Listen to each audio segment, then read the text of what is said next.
Hey everybody, Ben here for the Bonehead podcast and welcome to Top 5 Friday. So every Friday we get together and we have a look at the top 5 something, probably to do with Blood Bowl because that's what we do. So what we try and do is put a little post on our social media channels and say, hey, what's your top this? We compile the points up together and then we normally run through my top 5 and compare it to yours. However, this is the second time I'm doing this list because of Windows updates messing up the audio. So I'm just going to cut straight to your list and I'll talk through my choices as we go because honestly, they weren't that far apart. So defensive teams, we are talking about those teams that are the toughest to break through, the toughest to score against. Not just the toughest to beat, but those teams that if you want to try and make a running lane or a break for it, they are going to be right there punching you in the face.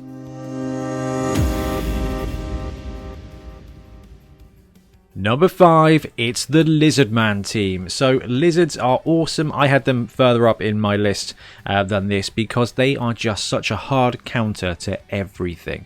They've got 6 strength 4 pieces, 1 strength 5 piece, and the rest of them are stunty Edge 3++ because they've got dodge.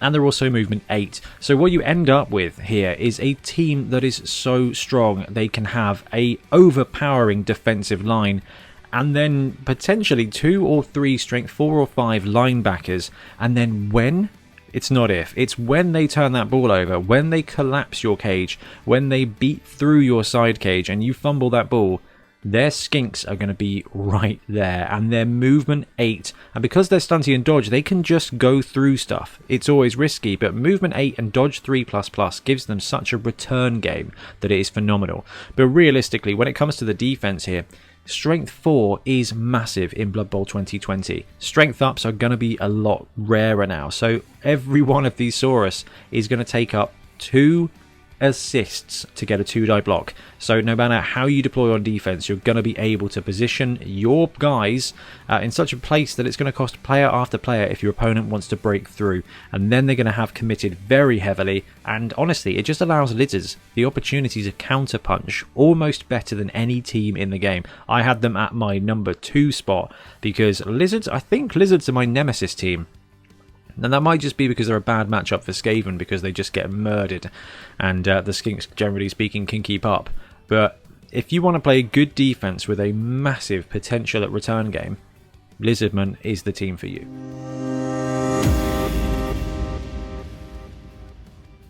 Number 4, we've got the Tomb Kings, or the Khemri team of old. There is no Games Workshop team for this available at the moment, but I've put the, I think that's the Punga one there. Other companies are available. Punga do lovely miniatures, as I've got my massive dwarf here, but the Vortice one is pretty sweet as well, and I know that Games Workshop are going to be doing this team. Tomb Kings have 4 strength 5 pieces and 2 block pieces, and everybody has regeneration, so you kind of have a significant strength in depth here. They're a bit expensive. Their Tomb Guardians are expensive to have, but you're not going to win an attrition battle against the Tomb Kings team. They've got Thick Skull and Regenerate, so you're only taking players out with a roll of like 9, 10, 11, 12. So they are more resistant to removal, but they've got Regeneration, so even if you do Kaz them off the pitch, there's just a really good chance they're going to come back. 4 strength 5 pieces and their movement 4, and they've got no negatrait at all. In game they've got decay, but in game there's no negatrait. So the Tomb Kings team can just put 3 very resilient linemen on the line and then back up the pitch with 4 big guys that will never fail. Standard skeletons are just fine. There's 2 good blitzers on this team as well. Edge 4+ is a little bit difficult, but as for punching through a team, the Tomb Kings have got the movement and the strength to get in the way absolutely everywhere.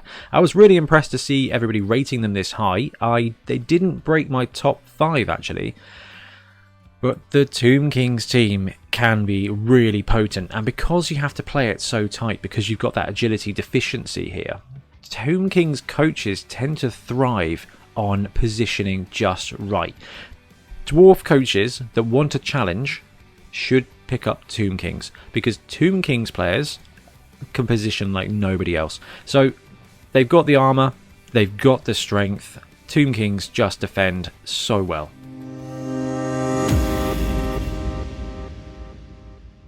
Number 3, it's Chaos Dwarves. So I've got the old school Chaos Dwarf team here because there's no third party one that I really love. Games Workshop again will be dropping this. So Chaos Dwarf and Tomb King are both in the Teams of Legend PDF and haven't been brought back yet. So 2 so far of our teams aren't in general circulation, which is actually quite interesting, and I wonder if that's the way they've kind of put them out. Anyway, Chaos Dwarves make a fantastic flexible team. Now, when it comes to defense, they've got up to 6 dwarf blockers with mutation access. Now, that mutation access doesn't necessarily bode brilliantly for the defensive side of it. Sure, you can have disturbing presence and things like that, but block, tackle, general access and strength access means they're going to become guard, and then they just become an interwoven defensive line of death, and they're backed up by those hobgoblins. Now, the hobgoblins are fantastic. I know that Bloodtide Ben is a massive fan of them because for 40k they're an absolute flipping bargain.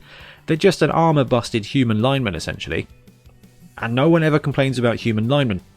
But the thing is with the Chaos Dwarf team is you've got that great front line, you've got some very flexible players in the backfield, and then you've just got more stuff. You've got up to 2 Bull Centaurs who are movement 6 / movement 9 because of sprint sure feet, and they're strength 4. They're only edge 4+ as well, so they're not really that inhibited.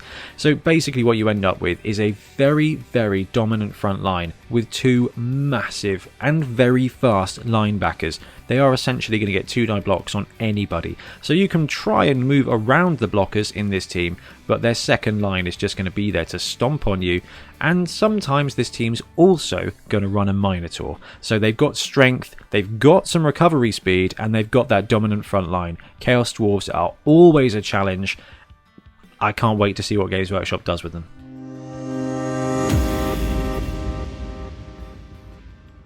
Number 2, it's Nurgle. That's right, Nurgle are actually making it into one of our top 5 rosters. Congratulations, Nurgle. Anyway, Nurgle, defensive team for sure. It's not just because they struggle on offense with speed, but they just have so much resilience and strength. It is awful to play against. So 4 bloaters will make up the heart of most good Nurgle teams, and the reason for that is they're expensive, but they're strength 4, they've got disturbing presence, which really hampers any kind of ball handling. They've got foul appearance, which means that even if you line up a profitable block against them, and when we talked about the Sauruses on the Lizardman team, it's normally going to take 2 or 3 players to get a profitable block, and if you just roll that 1 for foul appearance, you're stumped. Do you burn your reroll then to actually try and make the block and then go into 2 skulls? I don't know. It's very resource intensive to try and bully Nurgle. And that's just their 4 blockers. Now they've got chaff linemen, but they're cheap at 35k, which means they are going to have a bench on this team anyway. Speed-wise, they're fine. Strength-wise, they're fine. They struggle a little bit on the edge front, but that's it. So you've got 4 good blockers, you've got reasonable linemen that are cheap and therefore can provide extra foul resources and just gum up the ground because you're not going to win the attrition game. You are not going to win the attrition game against Nurgle. Then there are the Pestigors. Now these are basically diseased beastmen, and they will be the blitzers of this team, and I think you can get up to 4 of these as well. Normally you're going to see about 2 being run. So you've got 4 big blockers and you've got 2 fantastic blitzers who are blitzing at strength 4. So if you break through and they find a way to your ball carrier, it is going to be 2 dice. And because Nurgle are so resilient, they have the time. And that is the thing with Nurgle. Every other team like, right, what is our plan? 1100 TV. No. Nurgle will sit there and just murder stuff for a couple of seasons, and then when they hit 1250, 300 TV, you'll find out that this team then sits with 4 strength 4 block mighty blow pieces, 2 to 3 blitzers with sure hands, maybe definitely some block, and then you've got the beast of Nurgle to compete with, and that is the missing piece here. That Nurgle, that beast, goes on the line and tags 2 to 3 of their players. It doesn't even need to activate. With strength 5 and tentacles, it's just going to tag those 2 players forever. And you can use the strength of the other blockers to put more players in contact with that beast. They're not going anywhere. That means that they have got 5 defensive players that are strength 4 or 5, and an assortment of strength 4 blitzers as well. Nurgle are a very tough team. You have to play a strong positioning game, but when you do, you've got resilient and strong pieces. If your dice go the right way, Nurgle can cave in any team, and that's always a risk. There are very few teams that can go toe-to-toe with Nurgle and survive. And I think Nurgle and Tomb Kings are probably a really interesting mix of teams that have low agility, strong positioning, and the rewards of combat are just incredible.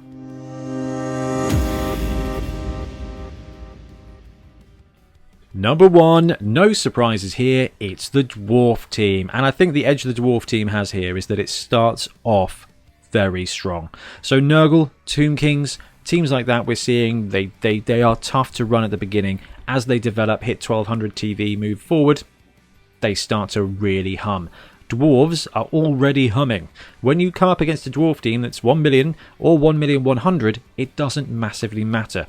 Dwarves start so strong. They've got good blitzers. They're only movement 5, but it doesn't matter. They start with block, they've got Edge 3+. You get up to 2 players with sure hands and movement 6, so they're really not slow. People think Dwarf teams are slow. They are not. Alright, part of that is because I play every team like Skaven. In fact, you can go watch my game where I played Dwarves against Goblins with Ian. You can just see I run like too many go-for-its. My Dwarves are running around everywhere. But the key of this team is the strong line. They have got some of the best blockers in the game. Block, tackle, thick skull, armor 75.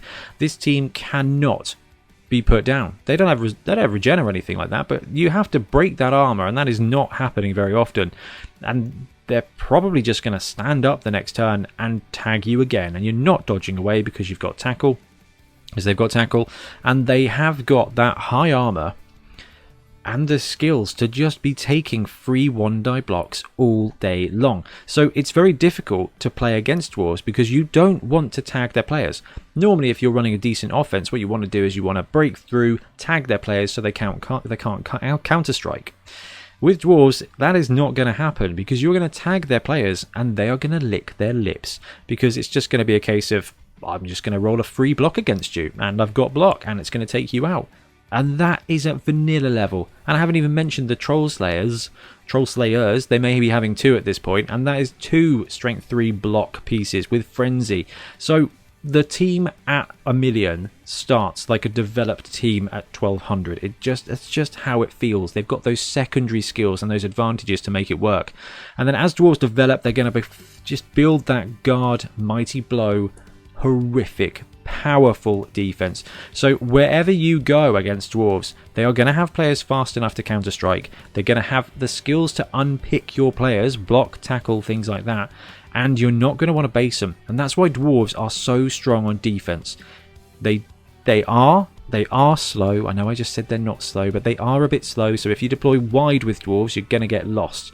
But deploying as a Death Star with Dwarves, if your opponent tags you, you're just going to punch them to death. If you spread them wide with Dwarves, because you've got that tackle, if you go column defense, it's going to be really difficult for your opponent to break through your Dwarf team, and anybody they leave in base contact is up for a pretty solid beating. So Dwarves are very powerful, they are very defensive, their linemen come with tackle, which means when you develop to dodge, it means you've developed nothing. You're just overpaying for your players.